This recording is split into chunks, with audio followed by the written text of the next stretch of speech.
to the cloud. Hello, this is Jack Horak. I'm the Director of Nonprofit Education and Consulting at TANGO, the Alliance for Nonprofit Growth and Opportunity, located in Farmington, Connecticut.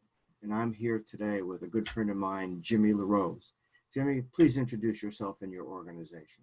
Jack, it's always good to be with you. I'm the co-founder of the National Association of Nonprofit Organizations and Executives, headquartered in Washington, D.C. Friends, we have a little bit of a story to tell you. Tango went out of its way a number of years ago to do the research, to do the empirical discovery, to do the academic and legal research required to find out what has stopped working in the nonprofit sector, what needs to be strengthened in the nonprofit sector, and what new things need to be introduced into the nonprofit sector. Tango did a wonderful job, but unbeknownst to us, we didn't know about Tango. The National Association of Nonprofit Organizations and Executives, NANOE, was doing that same depth of intensive work. It was after we had both completed our projects that we discovered our brother-sister organizations, and we were delightfully startled to find out that even though there were some nuances and some differences, the shared values were so large, the macro issues were so consistent in our mutual findings, that Jack and I and Nano and Tango have been thrilled to be together. Yeah, it's great. It's great. Look, with that said, Jimmy, why don't you put up the first slide, because I think this slide will provide us a good way to start to get into some of the detail behind what we're saying. And thanks for bearing with me here.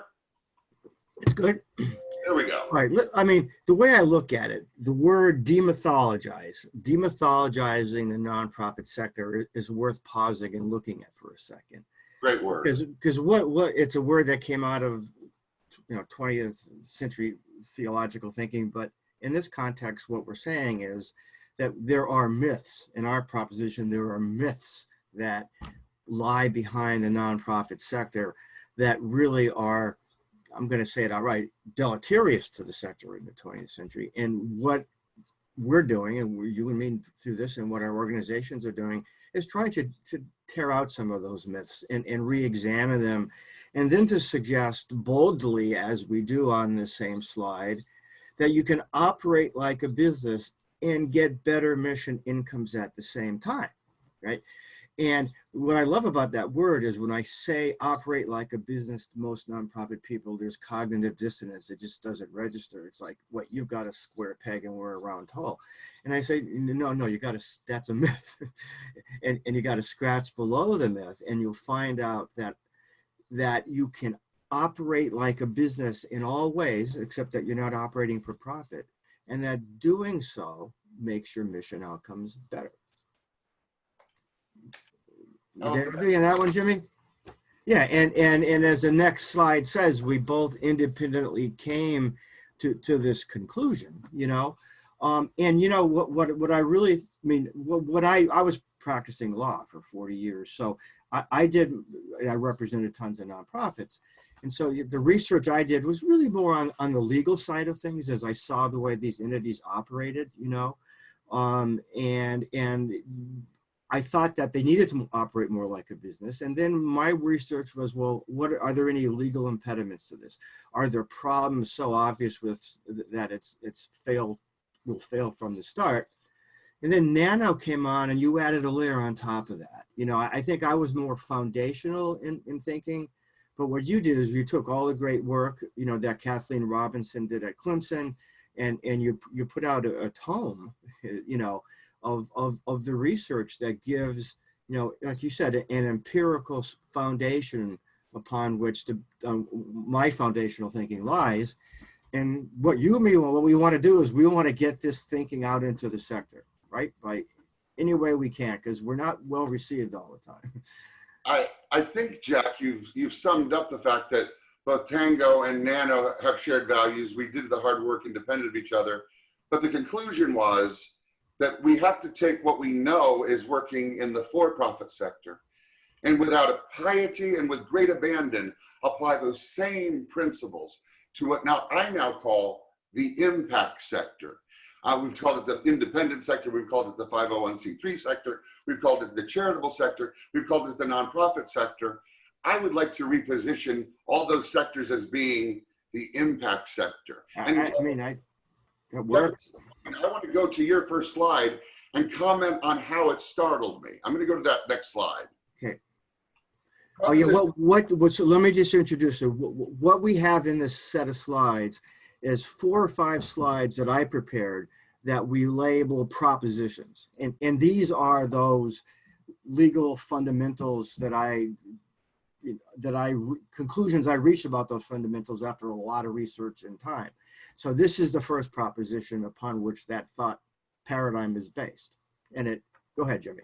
Well, why don't you read it and then let me comment on it, and I'll turn it back to you. Okay, my first proposition was that there are no legal impediments to carrying over business thinking into the nonprofit sector, period. Jack, you gotta let me have a run at this. And I'll tell you why. I have been forest for the trees for 30 years. I did not remember that the general public and the majority of the nonprofit sector would actually see this as an issue. I was startled by how fundamental this initial proposition needs to be, and the assumptions that I make as a free market enterprise impact nonprofit charitable builder. Right. I've forgotten that people don't know this. Exactly right. And sometimes what I used to say to lawyers when I was training them is, whenever you're stuck in the middle of a complicated issue with a lot of thoughts banging around in your head, first thing you should do is stop, hit the pause button, and go right down to the fundamental. Like, why are we here? What are we doing this? And I felt that this statement was important because there's I'm not going to call it intentional disinformation, but some of it is, that somehow business is evil and bad and charities are always good and moral. And plus the law says they're nonprofit. That means they must be non-business, when it means nothing of the sort. And this is, any lawyers out there want to talk about this, have them give me you can email me. But really, there's not a legal issue with the things we're going to say, which go to the demythologizing of the sector and advancing the proposition that running like a business is legal and good. Jack, though I could do a decent job, I think I would disappoint you if I explained to the audience the difference between a nonprofit and a for-profit. I think with your legal background, you should clarify that right now as it relates to the slide. Right, and I think that's the second slide, right? Where we say proposition number 2, right? The term nonprofit is an accident of history that has had an unfortunate effect on the evolution of the nonprofit culture. And nonprofits need to incorporate concepts of value and value exchanges into their economic analysis. I mean, look, I write about this in my textbook, but the word nonprofit arose early in the 20th century at the same time when business corporation law was evolving very, very quickly, and nonprofits stopped using the trust form of entity and started to use the corporate form for their operations. So you had a lot of this activity going on. And the word nonprofit came into use to distinguish corporations that don't operate for profit, that is charities, having nothing to do with business principles, from pure business corporations. And when you look behind the word nonprofit as it appears in the statutes, it goes to your purpose. You don't operate for the purpose of making a profit. You operate for another purpose, but that doesn't mean you can't have a lot of profit on your journey as you do so. It just means that if you do have profit, you have to put it back into the mission or use it to pay for something of equal value. And that's why, look, I don't want to get ahead of ourselves, but I know, Nano, we've talked about, nonprofit execs shouldn't be embarrassed about making a lot of money, because you know why? They're worth it. And that's the value part of this. You can't say, oh my God, we're paying $600,000 for this CEO when you're getting $700,000 in value back. It's okay. So I mean, there's a lot of thought tangled up in that slide, but that's kind of it in a nutshell. I'll just jump in here. Friends, a nonprofit or a for-profit fundamentally is a corporation. Correct. And the only difference between a for-profit and a nonprofit is the for-profit may have shareholders or an owner that actually receives the profit. With the nonprofit, the community is the shareholder that receives the revenues that come in. Exactly, right. The community in which the hospital is located have what the law would call a beneficial but not legal interest in a beneficial title but not legal title. You know, they don't own the bricks and mortar, but they have a voice, they have standing, they are the beneficiaries of the healthcare that's coming out of the hospital. And you need to look at every nonprofit in your community that way. Every community owns the nonprofits in the community. I cannot emphasize the 99% similarities between a for-profit and a nonprofit. We will get to a point in this conversation about governance, a little bit of a governance difference. Right. But if we fundamentally understand that except for the monies in a for-profit going to a shareholder or to an owner, and the monies in a nonprofit going into the community, correct, everything beneath that gets to operate like any other corporation. Exactly. Exactly. Without a doubt. And to build on that, why don't we take a look at the next proposition? There we go. Okay, and this is number 3, and this is I guess this is an empirical proposition in the sense that it's derived from my own experience. That's where the empirical input comes from, but also from reading a lot of other empirical information too. But it's obvious. It's a truism. Modern nonprofit organizations are more complicated to govern, manage, and finance than business organizations, and they need business talent to do it. Period. End of story. End of story. There's not even anything to debate. I mean, and you know, this gets into the issue of, you know, who should the CEO be, which we'll get to later. But you know, I mean, who's kidding who? And you need money to do it too. You need money to do it well. You need to be well capitalized to do it. I am going to make sure that we wait to slide 4 to talk about governance structures. Okay. I would like to jump in on what the answer to this slide is. Friends, very well-meaning people who care about a particular cause find themselves organizing a nonprofit because they are committed to impact. But unless that leader is equipped with an understanding of sales, product development, marketing, capital acquisition, and research and development, many times, most of the time, our nonprofit executive directors should be impact organizations CEOs, right, who have those qualifications to actually run a corporation. Right, and if they're not clinicians, that might even be better. I mean, because we've talked about this before, and I have so many clinician friends running organizations, and they're dear friends, and I love them.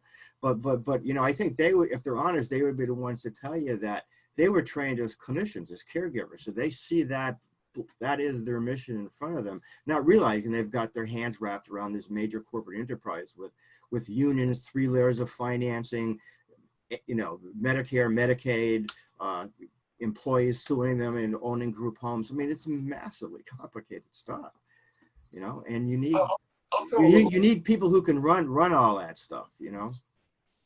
Paul White did a survey for Princeton on nonprofit capacity building in the year 2000. A decade later, in 2010, Dr. Robinson, Dr. Brown, Jimmy LaRose came together to evaluate the outcomes of a decade of nonprofits building capacity. Now, remember, we ended up doing this right in the middle of the greatest downturn in the economy. Yeah. The Depression. And here's what the statistics showed. Nonprofits who received a restricted capacity building gift, dedicated only to build financial capacity, 85% of nonprofits that received a gift to build capacity in no way, shape, or form built any new capacity. Yeah. Now, I know you don't find that to be a surprise, but let me tell you what the big surprise was. Wait for it. 15% did.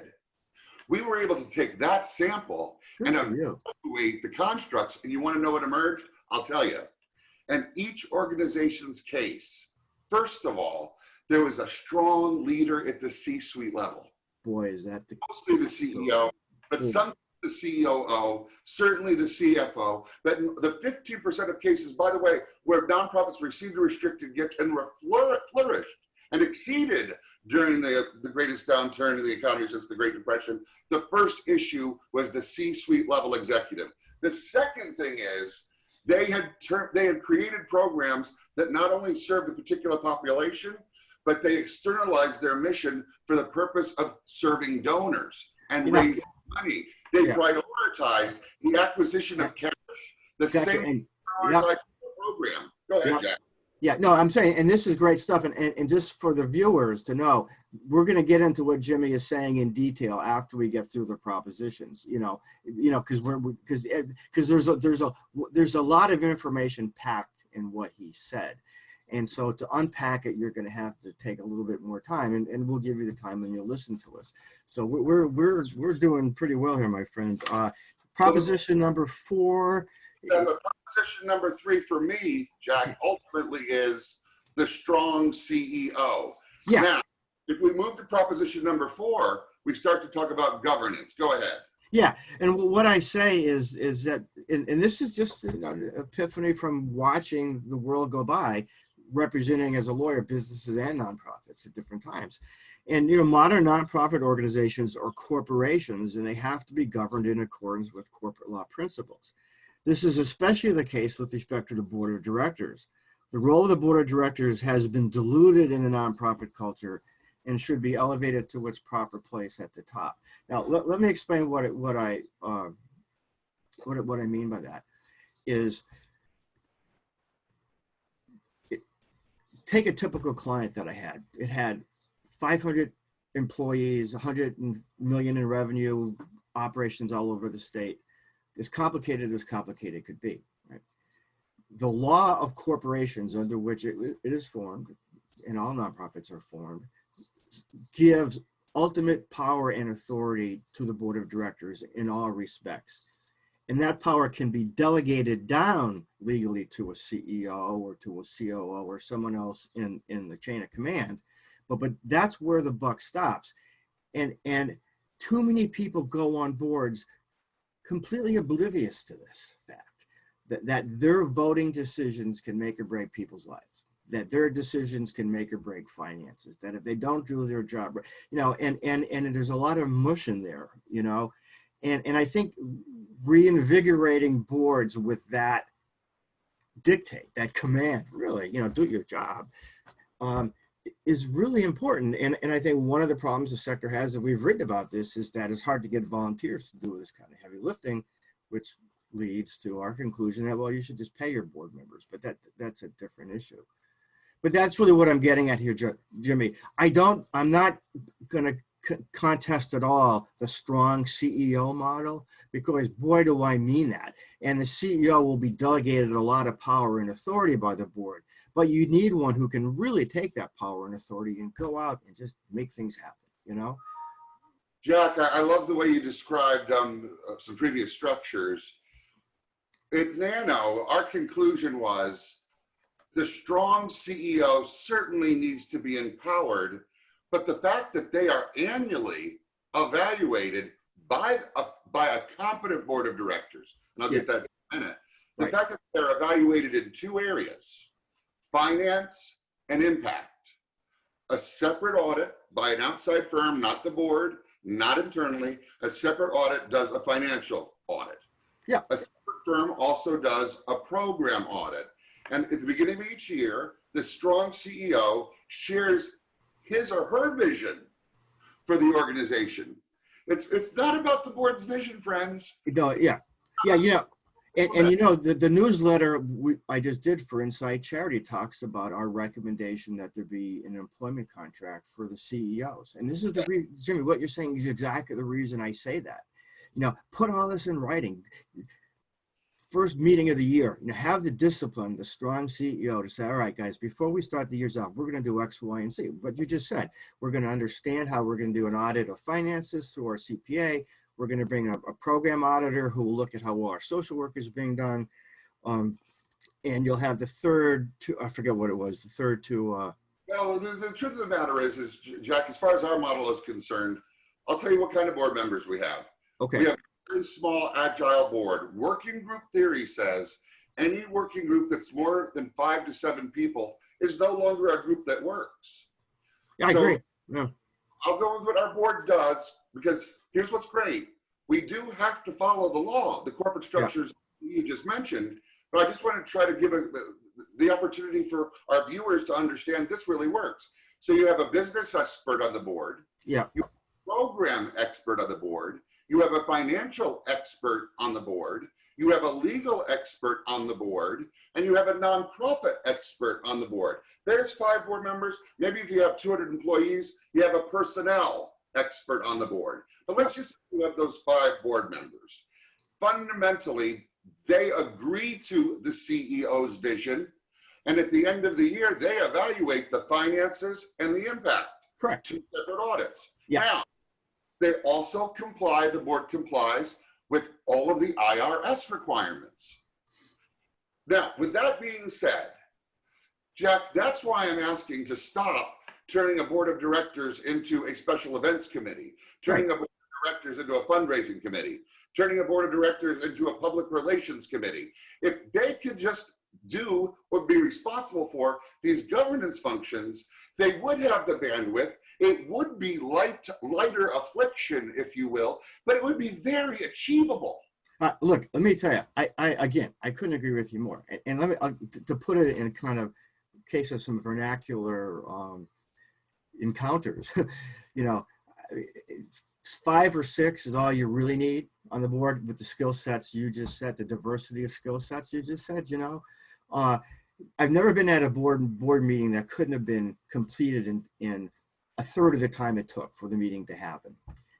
And when the board meetings are in the afternoon after work, man, people want to get home, you know.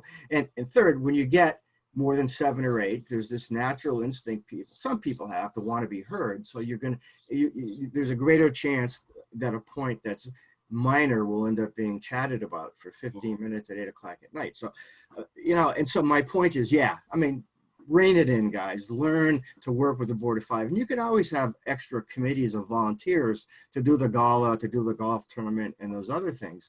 But having 6 or 7 people of talent and experience are so good, they're worth paying for, in fact. That's our model. The point is, you know, it's worth paying to get that kind of talent. Jack, I just want to go there for only a few seconds. Yeah. On our Nano board of directors, and believe me, our Nano board members, well, they receive $1,000 for an in-person board meeting. Yep. They receive $300 an hour for teleconferences. And of course, they receive all their travel expenses underwritten. It's just a budget item that is very affordable. Now, I'll let you know what we're doing there. We're respecting them. We are honoring them. And I'll let you know, more than one of them want to return that money, and we will not receive it back. We have principled in saying that you are the key and the health. And friends, you're not indemnified. As a board member, you are ultimately responsible for the CEO's actions to the community and to the federal government. And that it is just no small thing. But I love the fact that we've distilled their responsibilities down to something that's manageable. And I'll tell you this, I'll flip the switch. You may not be able to pay your board, but let me ask you this question.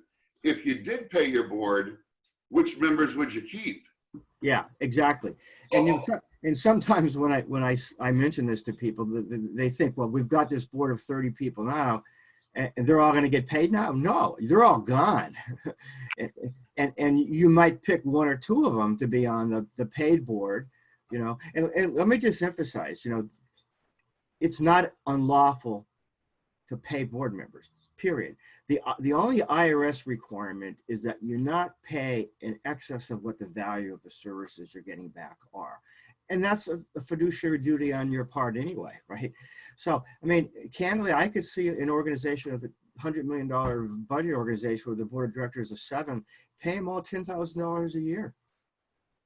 They're responsible. And you know what you get. They're responsible for overseeing $700 million worth of community impact. Yeah, it's disrespectful to say, oh, please, because we're doing God's work, please give us this level of work in this complicated environment.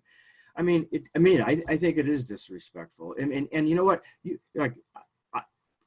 Giving money back, they don't give it to another charity if they want to. You know, Give it away to some other 501c3, but let us build a relationship with you that's respectful. And you'll feel compelled, if you're getting paid money, I'll tell you, to actually read the minutes of the meeting, to read the financial statements, to read the bylaws, to meet with the CEO and the CFO. You'll take the time to do the work. And if you don't do the work, you'll be fired from the board. But that's the nature of the relationship. You're a paid fiduciary. And look, I think in the right cases, it would just over time create real positive impact within an entity. I'll just tell you this as we go to the next slide. We have 100% board attendance for every meeting. You bet. Yep. And I think that was the end of my problem. Now we're going to get more into what I'll call the nano layer of thought that's built upon the propositions, or that, falls neatly in place upon the propositions we just went through. And these new guidelines for nonprofits, I will tell you, there's a lot of good, excellent writing behind this. Kathleen Robinson from Clemson, I've read it actually. I did a review of it. It's there. And Jimmy and his team have built upon that system the things that they incorporate in these guidelines. Fair enough? Yeah, let me jump in a little. Do you have laying around your desk there a copy of the Tango method within read? Yes. Yeah, just grab a copy of the Tango method and show it to the camera. Actually, I should do that. That's right. On our end of things at Tango, I wrote a book, and we have a set of PowerPoint lectures that support the book. And I'm in the process of actually doing videos for each of the 14 chapters in the book.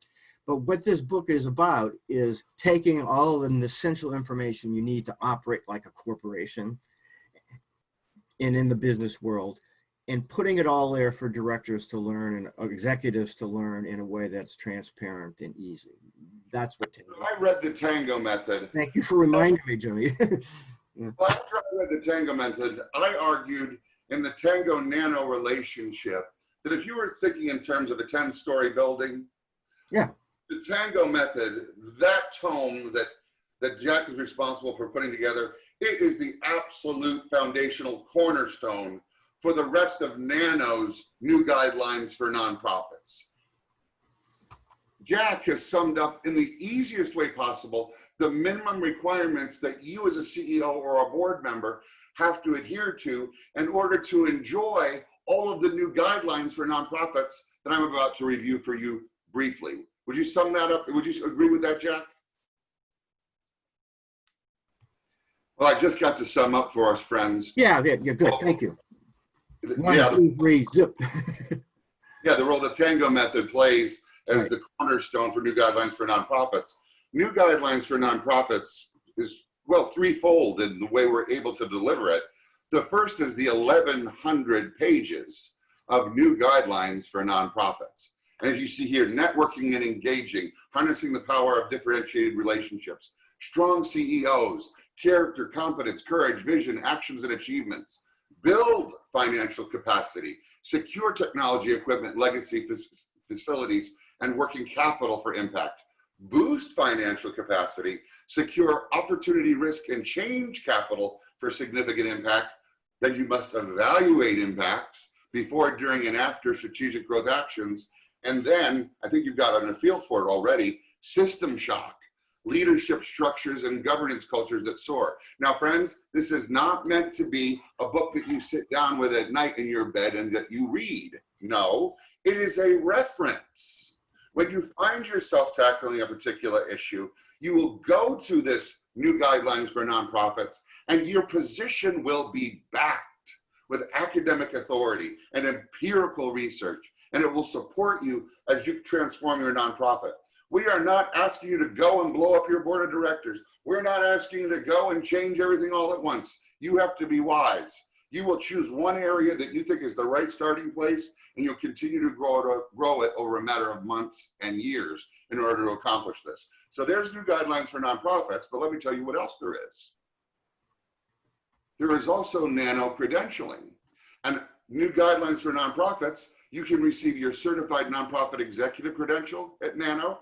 You can receive your certified development executive credential, which is fundraising, or you can receive your certified nonprofit consultant credential.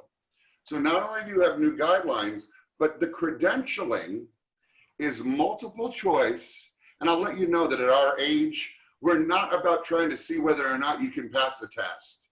These examinations, these exams are multiple choice, and they are meant to drive you into the resources so that you learn them. Matter of fact, every time there's a multiple choice question, we let you know where in the new guidelines that particular question is addressed. Yeah, and let me do a sales pitch for this. I mean, we're not afraid to offend people with our demythologizing of the sector. One part of the sector that really needs to be demythologized is the consulting sector, nonprofits. I mean, it's all the same stuff over and over again, you know, sometimes mediocre in the delivery. I mean, it's, you know, it's just stale repetition of the same stuff, the same verbiage all the time. What I like about Nano, and I read those 1,100 pages, is that those aren't just empty words. It just makes you understand that. You can take any one of those 6 pieces of their overall program, and it's like the tip of an iceberg of really good thought in the 1,100 page stuff. You know, it's not just empty words, and it does, if you get into it, you'll find that it does challenge a lot of the sector consulting orthodoxy. You know, and we're not afraid to shake some people up. I mean, I think that industry needs a retooling as well. So Jack, we have new guidelines for nonprofits. We then have Nano Credentialing, which drives you into that curriculum, but also allows you to have that certification and have those letters after your name and to become certified. But finally, please let me also let you know that Dr. Robinson has developed 7 hours of video training for that individual who wants to not only read about it, not only take the exam, but also get a real feel for the heart that's behind Nano's new guidelines for nonprofits. Yeah, and you know, as we're getting near the end here, our thought systems, our information are pretty intense. You know, we're really, and there's a lot of information in what we're conveying to people, and experienced people will pick it up, but people less experienced may find it, you know, above their heads or whatever. But which means what Jimmy said, and that is, if you're gonna be serious about this stuff, you need to take the time to dig into this stuff and learn it in a real way. Whether you watch Ms. Catherine on a video or you read her book, it's worth the dive, and you have to do the dive if you want to be really good at this stuff. You know, not just the average schmuck, but a really good CEO or a really good director. If you really want to bring that layer of excellence to what you do, then you can't do it unless you know a lot of this stuff.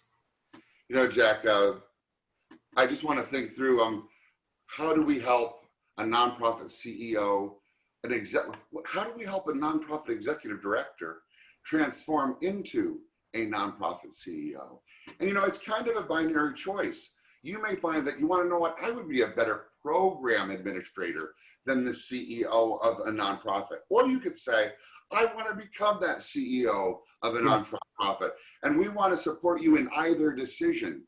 Then, of course, you know, friends, as you make that journey and make that transformation, it equips you in a way where you need to be compensated in the same position that we would find your for-profit counterpart. We want to help you accomplish your vocational goals as it relates to that next position that you take. You know, we do believe in reciprocity. Arguably, we're not the biggest believers in pure pietistic charity. Everything has to work for all parties involved. And you as a nonprofit CEO need to be able to take care of your family, enjoy your work, and grow in your continuing ed. Yeah, that's absolutely the case. Well, good. Jimmy, this has been great. You know, like you said, hopefully we'll get a lot of viewers, you know, who'll take the time to listen through this in pieces or otherwise. It's part of our effort to put some new thinking out there in the sector. And we want to disseminate the thinking as broadly and as powerfully as we can, with the hope that we're nudging the sector in a better direction. We love Tango, Jack. Thanks for your good work. All right, Jimmy, you take care. Bye-bye now. Bye-bye.